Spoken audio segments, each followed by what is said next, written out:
so high I'm hypnotized.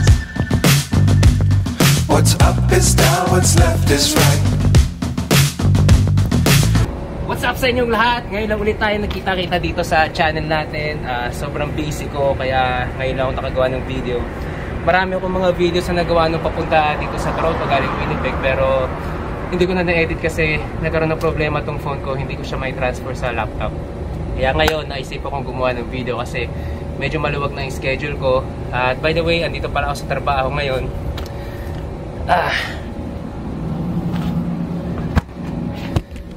Ayan, nandito yung sasakyan ko nakapark. Palagi lang ako nandito. Palagi lang ako nagtatrabaho simula dumating ako dito sa Toronto noong November. At dami na nangyari. Ang dami na nangyari, mag-iisang taon na ako dito. So nung dumating ako dito sa Toronto, hindi agad ako nakakuha ng kwarto kasi wala naman akong marerentahan pa. Kaya doon ako sa sasakyan ko natulog ng 2 gabi. And shoutout kay Jenny kasi thank you sa kanya tsaka sa family niya. So, eto nga pala si Jenny, ang ating bagong landlady. Makakatulog na ako ngayon sa kwarto at sa malambot na kama dahil marami akong pinagtanungan hanggang ngayon wala pa rin sumasagot, diba? Wala daw, hindi ko alam kung ayaw lang talaga nila. Pero thank God, andito si Jenny at ang parents niya na willing magparent ng room. Kaya makakatulog. Tatawa kayo. Ito nga pala si Jenny. Pakita ka naman. Hello po. yun yung boses ko. Ulitin mo. Hello po. Kasi nagawa nila ako paupahin dun sa bahay ng parents niya. Ito yung kwarto ko noon. So napakadumi. Kapag madumi ganyan yung itsura, pero kapag malinis na, okay naman. Simula dumating ako dito sa Toronto, wala lang akong ginawa kundi magtrabaho lang na magtrabaho para syempre sa mga anak ko. May nagtatanong sa akin, ba't daw ako nagtatrabaho ng sobrang haba? Sabi ko, may mga anak ako, syempre pinag-iipunan ko yung future nila, di ba? At mag-isa lang ako dito sa Toronto. At by the way, yan yung sasakyan na nabili ko doon sa Winnipeg na ngayon ay nakatenga dyan dahil sira ang makina. Nag-overheat kasi noon hindi ko pa napapagawa. Ngayon, papagawa ko na yan, pero yung kasing mekaniko nagagawa, sobrang busy pa, kaya hindi pa napapagawa hanggang ngayon. At wala namang problema sa pagpapagawa. Yun lang, ang problema lang ay yung mekaniko na mapagkakatiwalaan mo ba, kasi mahirap na ibigay mo yung kung kanino. Baka ano lang yung mga kung ano i-charge sa akin, di ba? So dito sa Toronto, dito na ako ngayon nakatira sa sakyan ko. I'm proud to announce to all of you na homeless na ako ngayon. Kasi naisip ko na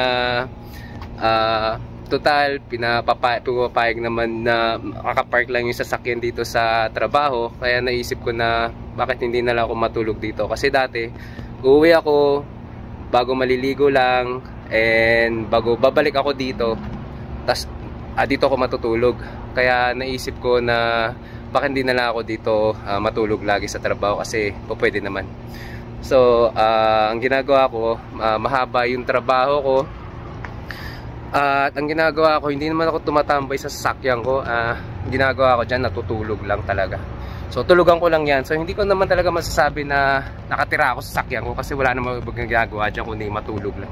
So natutulog ako sa sasakyan ko gabi-gabi at siguro mag-4 months na simula nung ginawa ko yung ganitong lifestyle. Wala namang problema, komportable naman ako, pero syempre padating ng winter, so magiging iba na ang lahat, magiging mahirap sigurado. Yung lamok na to, akala ko na wala na yung mga lamok kasi medyo lumalamig na ulit. September pa lang, medyo lumalamig na lalo sa gabi, kaya pag natutulog ako, naka-jacket na ako. By the way, papakita ko sa inyo saglit loob ng sasakyan ko. Sobrang gulo guys, andyan lang yung mga gamit ko hanggang ngayon, hindi ko pa naayos. Hanggang ngayon hindi ko pa naayos. Ito yung bag ko, kailangan kong kunin to kasi pupunta tayo sa gym. Ito nga pala ang aking body, si Battle Hopper. Ito ang ginagamit ko na sasakyan papunta sa gym kasi nga sira tong sasakyan na walang kwentang Nissan. Shoutout sa'yo. Kaya ito ang ginagamit ko ngayon. Kasi bagong driver lang ako dito sa Toronto, kaya sobrang mahal yung insurance ko. $360. Actually medyo mababa pa ngayon kumpara sa iba eh. Kasi iba bago dito sa Toronto, bago mas mahal pa dun yung insurance nila. Kaya kahit na magawa tong sasakyan na to, iniisip ko baka hindi ko rin siya gamitin, as in talagang tulugan ko lang siya. Kasi kung magdadrive pa ako, hindi ko naman kailangan lagi lang ako nandito sa trabaho. Guys, as in lagi lang ako nandito sa trabaho. Wala akong pinupuntahan Monday to Friday. Umaalis lang ako Sabado, Linggo. Yan. Kaya yung ganitong lifestyle, swak na swak lang sa akin. Ngayon pupunta ako sa gym kasi syempre kailangan ko rin maligo. Kaya yun yung ginagawa ko. Nagpa-member ako sa Fit for Less na natutunan ko noon sa Winnipeg. Sa 24/7 siyang bukas. Kahit holiday bukas din. So pwede akong pumunta doon at maligo. Kompleto yung mga kailangan ko doon. Meron din silang wifi at lahat-lahat na. So biyahe muna tayo. Chasing stars and holding you. I can't see the end, but we'll see it through. By the way, dahil nga nakatira na ako sa sakyan ko, pero syempre marami pa rin akong mga gamit. Hindi mo marami, pero meron ng mga gamit. Kaya nilagay ko dito sa storage mart yung iba kong gamit. Malapit lang yan sa trabaho ko, saan ako naka-base. Wala pang 2 kilometro. At yung gym naman, mga 2 kilometers. Malapit na tayo, guys.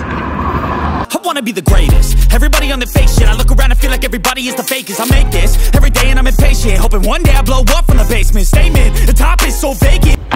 Palit sapatos muna para hindi naman mukhang dugyot yung sapatos sa loob.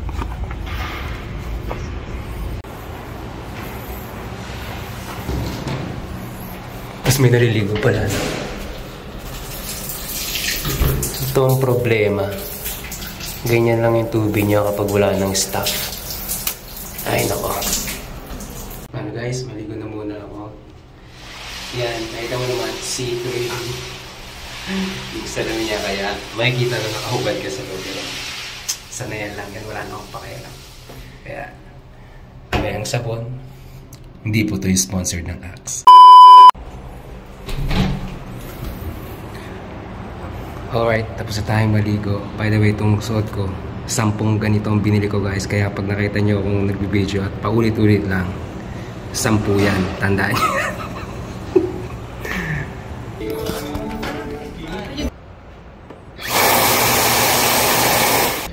So dito sa Fit for Less, dalawang klase yung membership nila. Yung basic, pero ito yung sa atin black card para magamit natin yung mga iba't ibang amenities. Sama na yan na hindi ko naman ginagamit. Ito yung gym.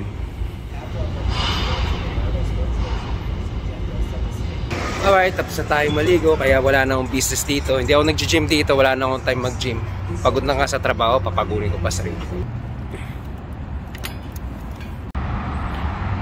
Madalim na agad, mas mabilis nang umiksi yung araw ngayon. Pabalik na tayo ngayon sa home base natin guys. Sana hindi ako sumempla habang nagbibideo.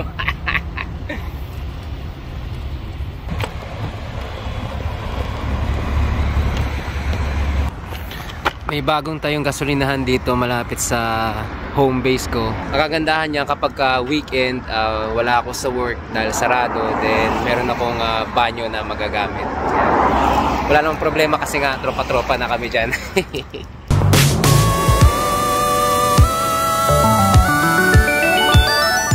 Okay, dito tayo sa home base natin. Lagyan mo na itong bag ko sa loob ng bahay. Ipapasok ko na itong si bottle hopper sa loob ng work. Bale, bukas naman to. Pero hindi na ako nagtatrabaho ngayon. Ipapasok ko lang to sa loob. By the way, hindi ako magvi-video sa loob kasi privacy ng company, di ba? Parang sa Japan ba, irespeto mo yung pinagtatrabaho mo. Sa labas okay lang. Lalo't hindi ko naman pinapakita yung mga kung ano. Kali lang naman to. Since mayroon pa akong ilang oras bago matulog, pupunta muna ako sa kung saan man, siguro sa coffee shop para i-edit tong video. And by the way, kaya ako napili itong ganitong lifestyle na magpaka-homeless kasi mahaba yung oras ng trabaho ko at thankful ako sa boss namin kasi inaalaw niya kami mag-overtime. Bale sa work namin, pangkaraniwan na mag-work ka ng 12 hours a day. Pero ako mas mahaba pa doon yung trabaho ko kasi mas marami naman ako. May iba pa ako mga pwedeng gawin. Kaya marami ako overtime. Dahil dito mas malaki-laki yung kinikita ko. Kung hindi ako mag-overtime, 44 hours lang, siguro baka kulang pa yung expenses ko sa kikitain ko. Pero kaya ako nag-work na mahaba para makaipon para sa mga bata at para hindi ako gipit sa pera. By the way, hindi ko piniling wag mag-rent para lang makapag-save, kasi kaya ko naman magbayad syempre ng rerentahan kahit mahal pa. Pero gusto ko kasi i-eliminate sa buhay ko yung pagbabiyahe, kasi parang doon ako napapagod sa pagbabiyahe-biyahe. Kaya dito, after ko mag-work, yung pahinga ng konti, and then matutulog na ako. Mahaba kasi yung work ko, kaya wala na rin akong time gumawa ng kung ano pa ako magpunta kung saan. Kaya matutulog lang talaga ako. Kaya para sa mga namamahalan sa renta dito sa Toronto, yan, meron na kayong option na para makatipid, maging homeless na rin kayo. Wala na akong problema, pero kailangan lang matibay yung loob mo, kasi syempre ibang mga tao parang tatawanan ka, pero para sa akin wala na akong pakailam dun. Wala akong pakailam kahit tawanan ako ng mga tao. I just mind my own business. Buhay ko to kaya walang pakailaman. Yung palang kinikita ko sa Japan as an English teacher noon, yung kinikita ko dun sa loob ng isang buwan, kinikita ko lang dito sa work namin dahil nga sa overtime ng 1 linggo. Kaya by the way, ito na yung bus, sasakay muna ako.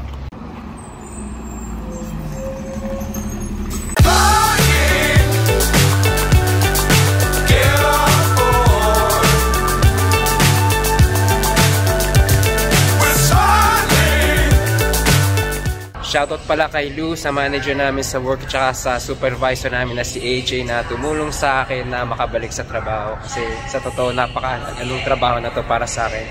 Kung hindi dahil lang dito, hindi ko talaga maisipang bumalik dito sa Toronto, kasi sa tingin ko mangangawawa lang ako dito sa sobrang taas ng cost of living. Bago mag-uumpisa ako sa ibang work na hindi naman minimum wage, kasi may work experience na ako, pero yung 40 hours ka lang magtatrabaho, din maghahanap ka ng part-time job sa ibang lugar. Dito kasi sa work ko, talagang work till you drop.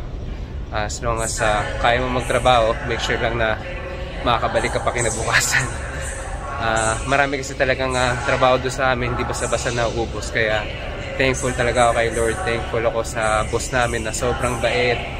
Yung mga anak niya mababait din. Kaya so far wala naman akong problema sa work. Basta gawin mo lang yung kailangan mong gawin sa trabaho, maging responsable ka na. Dito tayo ngayon tatambay sa Tim Hortons. Paano, di na natin tatapusin itong video. Kung meron kayong mga videos na gusto nyo gawin ko, then maganda dito kasi marami tayong pwedeng mga taong isama at ma-interview. So sabihin nyo lang, comment nyo lang at mababasa natin yan. Okay guys, edit muna pag may time. Then kailangan ko na rin matulog right after this. So, bye!